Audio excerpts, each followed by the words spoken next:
בלוח השנה המוסלמי, ואני רוצה לאחל לכולכם שנה טובה במיוחד.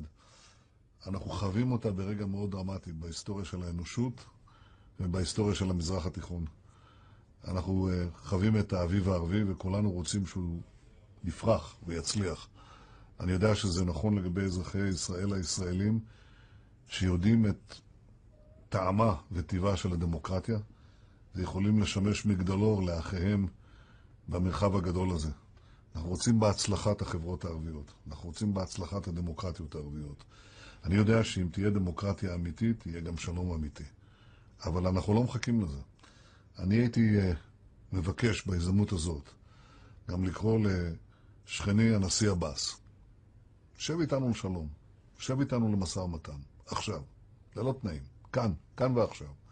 שני העמים שלנו מחכים, מייחלים, שאנחנו נעשה את המעשה הזה. אני יודע עד כמה זה קשה. אני יודע שיש הרבה מגבלות, אני יודע שיש הרבה ספקות.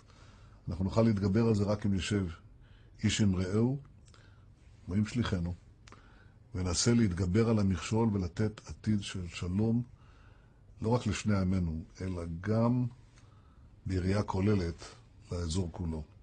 אני רוצה אזור של דמוקרטיה, ואני רוצה אזור של שלום. ואני רוצה לברך אתכם בשלום.